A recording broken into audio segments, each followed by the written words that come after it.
Selamat pagi, selamat berjumpa dalam pembelajaran kita pada semester genap ini.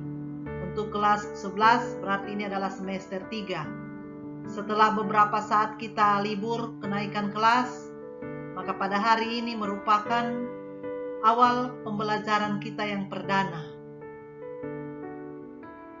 Baiklah, sebelum kita melaksanakan pembelajaran kita,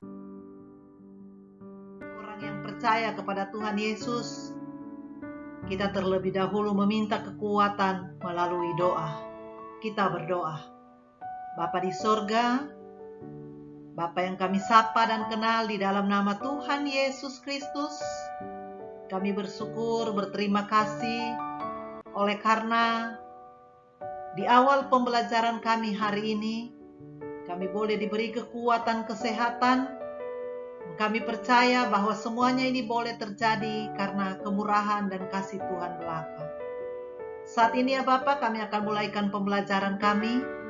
Namun sebelumnya kami mohon, mari Roh Kudus urapi kami, beri kami kekuatan hikmat daripadamu, sehingga kami dimampukan untuk belajar teramat lebih. Kami dimampukan untuk memahami kebenaran firman-Mu dan melakukannya dalam hidup kami sehari-hari. Terima kasih ya Bapa di sorga, kami mulaikan pembelajaran kami di dalam nama Tuhan Yesus Kristus. Amin.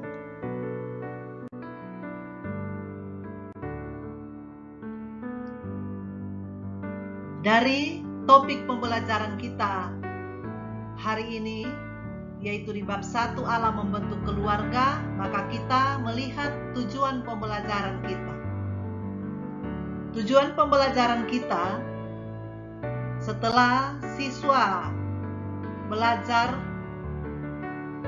maka siswa boleh memahami apa itu keluarga, apa peran Allah dalam membentuk keluarga, dan bagaimana tujuan Allah membentuk keluarga, dan apa yang dikehendaki Allah bagi kehidupan setiap keluarga yang ada.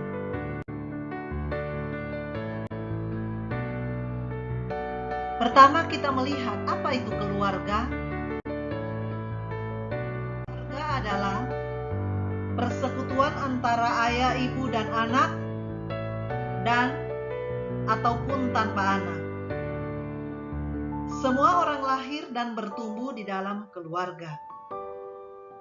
Ada yang bertumbuh bersama keluarga inti, tetapi karena alasan dan satu lain hal tertentu, ada juga yang bertumbuh dengan wali atau keluarga yang lainnya, yang kemudian menjadi keluarga utama bagi anak itu.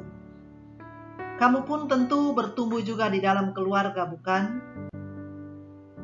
Siapakah keluargamu itu? Keluarga kita adalah ayah, ibu, kakak, dan adik. Itulah yang disebut dengan keluarga inti. Tetapi ada juga yang disebut dengan keluarga besar. Siapakah keluarga besar itu? Keluarga besar adalah keluarga inti, kemudian tambahkan dengan kakek, nenek, bibi, paman, dan saudara-saudara kita yang lainnya, yang semuanya boleh dianggap keluarga, maka mereka adalah keluarga kita. Kalau demikian mudah sekali, bukan? Kita mengenal siapa keluarga kita.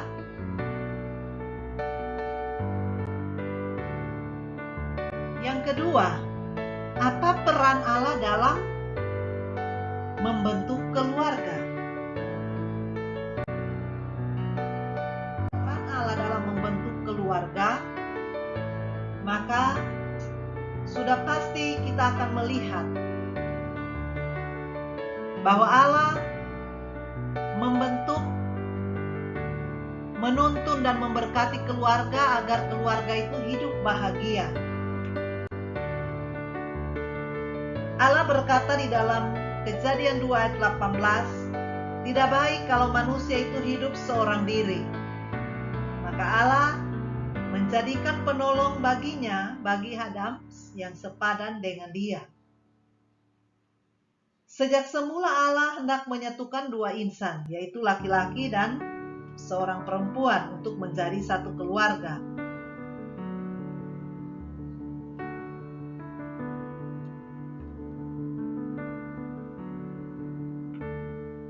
Walaupun Adam dan Hawa melanggar perintah Allah dan kemudian diusir dari Taman Eden, namun Allah tetap tidak meninggalkan keluarga pertama ini. Allah terus memberkati apa yang mereka kerjakan. Allah terus turut campur tangan dalam seluruh kehidupan mereka. Allah tidak pernah membiarkan keluarga itu tanpa belas kasihannya. Kita melihat berbagai bentuk kejadian-kejadian yang terjadi di dalam kehidupan keluarga. Mulai dari keluarga yang pertama, Adam dan Hawa, kemudian mereka memiliki anak, Kain dan Habel, dan kemudian Kain membunuh Habel, dan sampai pada zaman Nuh, kita melihat bagaimana Allah ingin membinasakan seluruh isi dunia ini karena kejahatan-kejahatan yang dilakukan oleh setiap keluarga yang ada, manusia yang ada. Tetapi Allah tetap melihat, Allah tetap memberkati segala keberadaan manusia, meskipun kehidupan manusia kadangkala tidak berkenan kepadanya. Kita melihat bagaimana kehidupan Yesus ketika ia lahir di tengah-tengah dunia ini, dan ia pertama-tama melakukan mujizat justru di tengah-tengah kehidupan keluarga. Itu dapat kita lihat di dalam Kitab Yohanes pasalnya yang kedua ayat 1-11, ketika terjadi pembentukan keluarga, Allah justru mengambil alih kesulitan yang dihadapi oleh keluarga itu. Yesus mengubah air menjadi anggur. Dan inilah satu hal yang luar biasa kita lihat. Bagaimana Allah bertindak, bagaimana Allah memberkati dan tidak mempermalukan setiap kehidupan keluarga yang berharap bersandar kepadanya.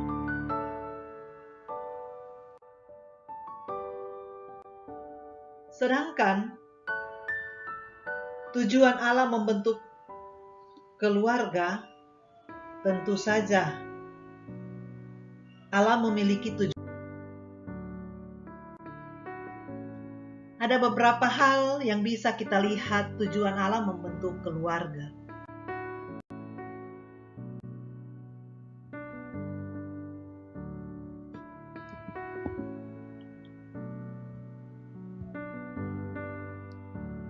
Tujuan Allah yang pertama membentuk keluarga adalah memenuhi kehidupan keluarga dengan rahmat dan keselamatan.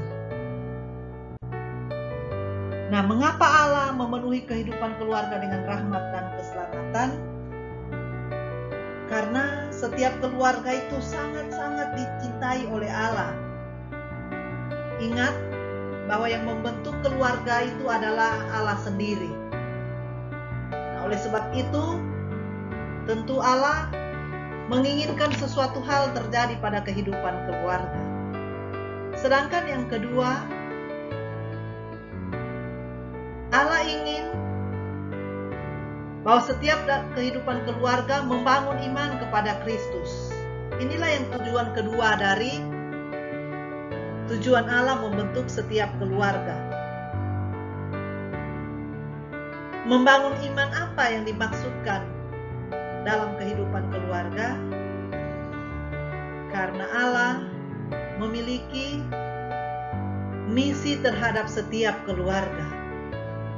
Allah menginginkan supaya setiap keluarga itu dapat hidup memuliakan nama-Nya. Setiap keluarga itu dapat hidup dekat dengan Allah. Setiap keluarga itu dapat memiliki iman yang berakar, bertumbuh, dan berbuah. Musik. Allah menginginkan bahwa manusia itu bertumbuh imannya di dalam setiap kehidupan keluarga. Sebab dari keluarga lah akan terlihat hal-hal yang akan bisa menjadi contoh bagi kehidupan orang lain. Sehingga keluarga ini benar-benar merupakan satu titik sentral dari kehidupan manusia untuk membangun segala keberadaannya di lingkungan masyarakat yang luas. Yang ketiga, tujuan Allah membentuk keluarga adalah melaksanakan misi Allah. Apa yang menjadi misi Allah? Misi Allah bagi manusia adalah manusia harus mempermuliakan nama Allah. Manusia harus mampu hidup berkenan kepada Allah. Sebab bukankah nafas hidup manusia adalah pemberian Allah? Bahkan tak seorang pun yang dapat menambah sejengkal pun umurnya. Oleh sebab itu, marilah kita hidup sesuai dengan rencana Allah. Keempat,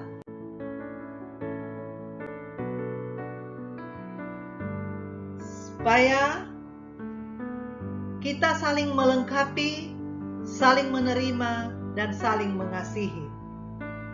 Tujuan yang keempat ini, kalau kita melihat, keluarga adalah lembaga pertama dan tertua di dunia ini yang dibentuk dan diberkati oleh Allah. Atau boleh saya katakan bahwa Allah memiliki tujuan khusus. Karena Allah menghendaki Adam memiliki pendamping dan penolong yang sepadan dengannya. Allah menggenapi semua janjinya bagi keluarga. Dan keluarga tentu saja harus bertanggung jawab langsung kepada Allah atas segala penghidupan yang ia sudah terima. Seorang suami bertanggung jawab menafkahi dan mengasihi istri dan anak-anaknya. Seorang istri juga harus bertanggung jawab menaati, menghormati, dan bahkan melayani suami dan anak-anaknya. Sedangkan anak-anak bertanggung jawab menghormati dan menaati kedua orang tuanya. Hubungan inilah yang dikembangkan dalam keluarga sebagai upaya untuk menaati perintah Allah, bahwa dalam keluarga ada sikap kita yang saling menerima, mengasihi, dan membangun. Dengan demikian, keluarga itu dapat mencerminkan hubungan Kristus dan jemaatnya, seperti yang tercatat dalam kitab Efesus pasal 5 ayat 22-33 dan Efesus 6 ayat 1-4.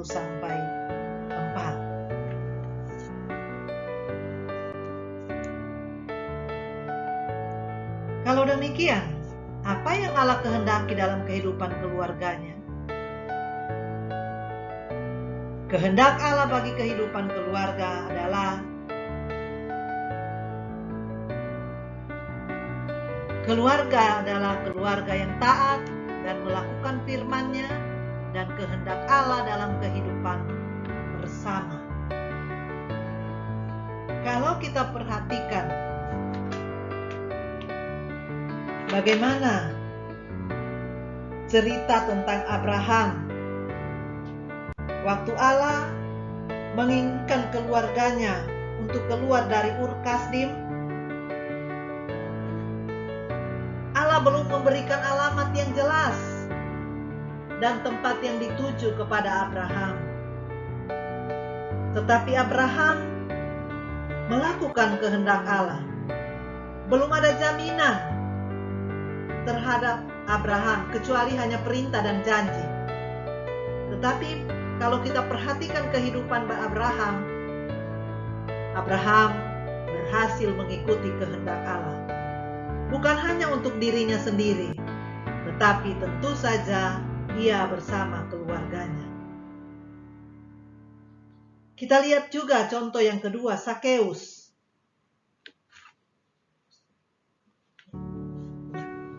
Sakeus tidak pernah menduga bahwa Yesus akan menginap di rumahnya. Ia hanya menginginkan atau ingin melihat Yesus dari dekat. Tetapi Tuhan Yesus merespon lebih besar apa yang ia pikirkan.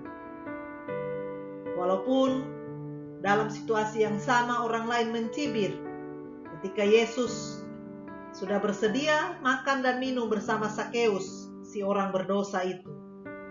Tapi Tuhan Yesus mendatangkan keselamatan bagi Sakeus dan seisi rumahnya, yaitu ketika Sakeus menerima Yesus di dalam rumahnya. Dan apa yang terjadi? Sakeus mengalami anugerah dan keselamatan yang dari Allah. Tetapi dari dua contoh yang kita sudah pelajari tadi, ada banyak juga keluarga yang tidak menaati kehendak Allah. Misalkan dalam keluarga Adam, Kain membunuh adiknya Habel. Dalam keluarga Ishak, bagaimana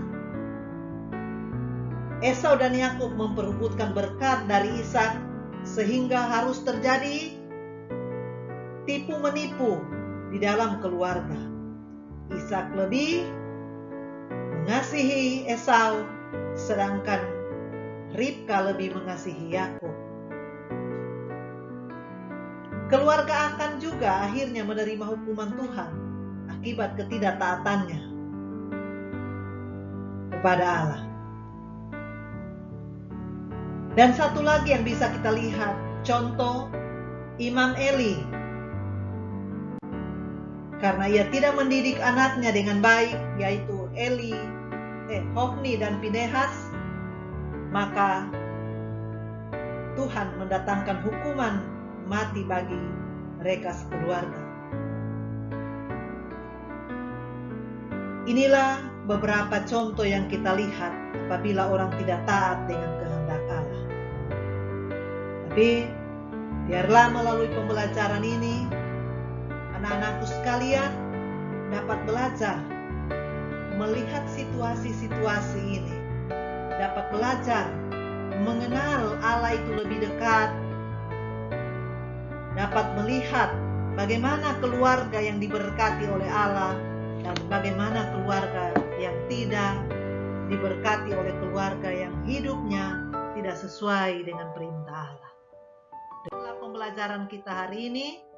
Namun sebelum pembelajaran kita akhiri, kita mengerjakan tugas pada halaman 5 di buku tugas kita masing-masing. Pembelajaran kita hari ini, mari kita akhiri dengan doa. Tuhan Yesus, terima kasih karena pada hari ini kami sudah boleh belajar untuk mengenal firman-Mu, belajar tentang keluarga. Biarlah kami boleh, Tuhan, mempraktekkan dalam hidup keluarga kami. Kami boleh memberi sesuatu yang positif buat orang tua kami. Bahkan teramat lebih, kami boleh belajar ketika suatu saat nanti kami boleh hidup berkeluarga. Makasih, dalam nama Tuhan Yesus kami sudah berdoa dan mengakhiri perjumpaan kami hari ini. Amin. Terima kasih ya Tuhan Yesus.